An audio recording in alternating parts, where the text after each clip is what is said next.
My name's Rio. Today I'm going to be talking about Standing in the Ashes of a Trillion Dead Souls, Settler-Colonialism, Indigeneity, and space opera in the video game Mass Effect. So to start, what is space? And by space, I mean outer space, the stars in the sky.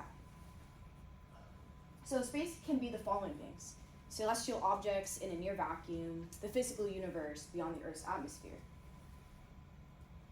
The genre of space opera can be defined as a science fictional media about an imagined future, specifically one about space travel and other planets. Some popular examples of space opera include the Star Trek franchise, the Dune franchise, and the Halo franchise. What they all have in common is this: humans have colonized or are colonizing other planets. The conquering of space is framed as a challenge and reward, something that occurs naturally as technology advances in these media. These assumptions, however, not only disregard the possibility of existence of other life on these seemingly uninhabited planets, but also reinforce the idea that humans have a right to take land and turn it into property. So before we dive into analysis, let's define two key terms: manifest destiny and settler-colonialism. The term manifest destiny was coined by Whig Party member Robert Winthrop, this guy, in 1846 to justify the divine right of the United States to spread its territory across the whole continent, regardless of the existence of indigenous peoples already living there. The concept of manifest destiny is intertwined with values of religion, specifically Christianity.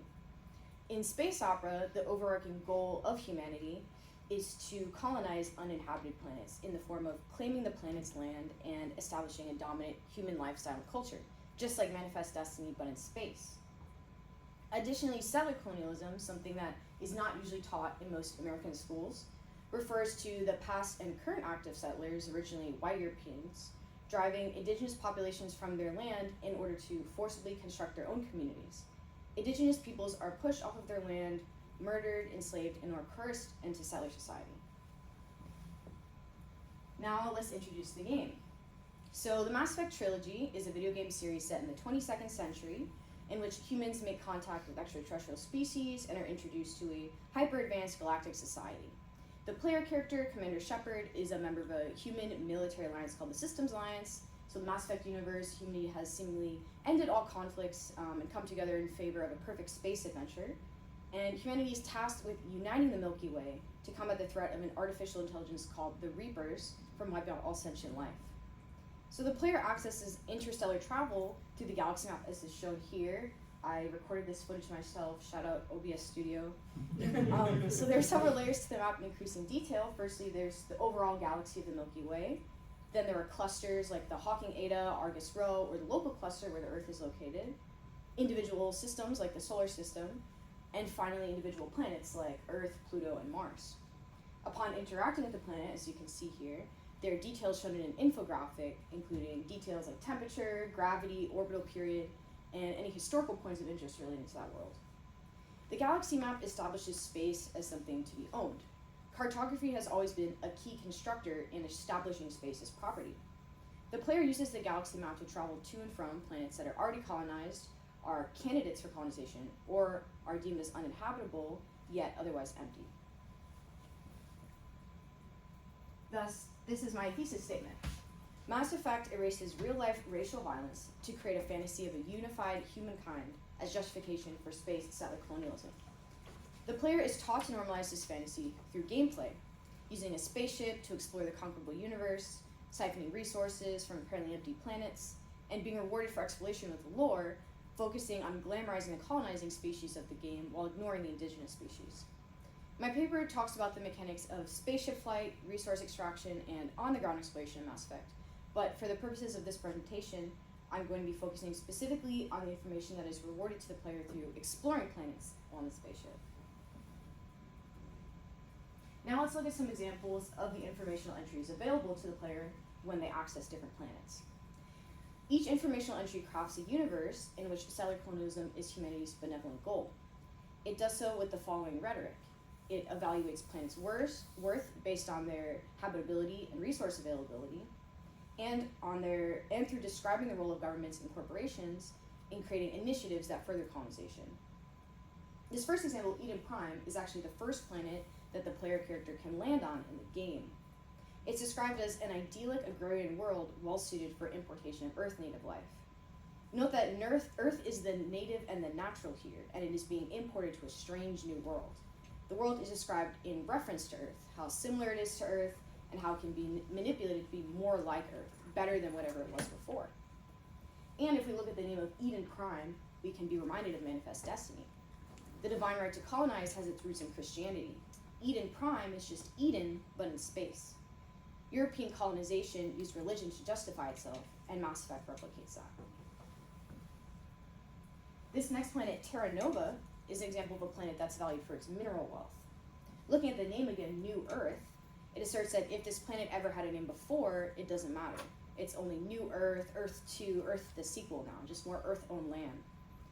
In this example, the description says that development on Terra Nova was modest until extensive deposits of platinum, a rare heavy metal used to power private vehicles in the game, was discovered, inspiring a platinum rush similar to the real-life gold rush. Here, we can think how, just like the real-life gold rush, it was used as a thin veil of inspiring Americans to colonize the West through displacing of indigenous peoples. Planets in Mass Effect hold significance if they're rich enough to be profitably mined. When an elementally rich planet is discovered, there's a rush of immigrants and investment throughout Alliance space. Planets that run out of resources are no longer valued. The language in planetary infographics characterizing their value based on habitability and resource availability is akin to how real-life colonizers value parts of Earth that are not theirs, useful only as property and considered inhabited only by the settler colonizers themselves. These rights of valuing are legitimized by government and corporate-sponsored programs.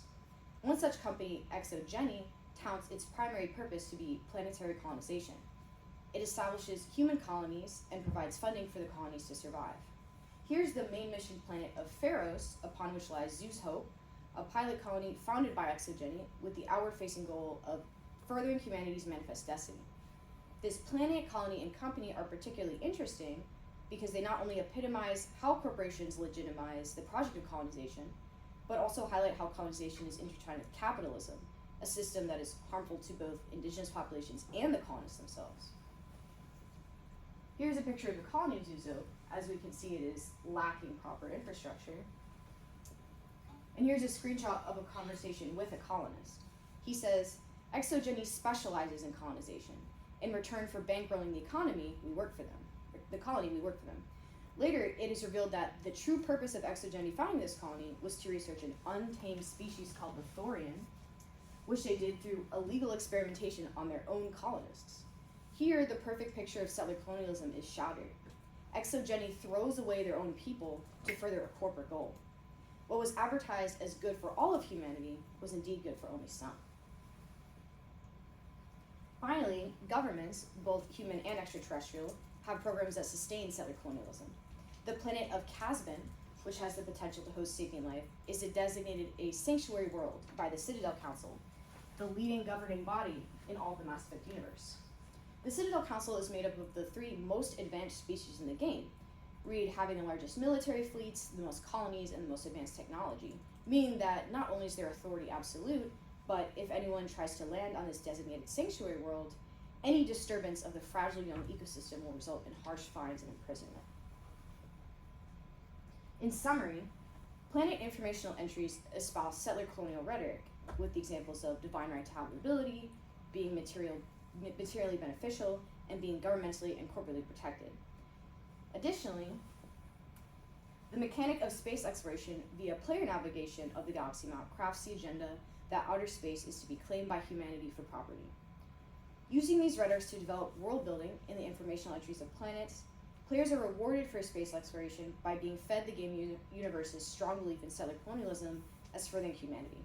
Mass Effect is the space opera video game of space opera video games. Thank you.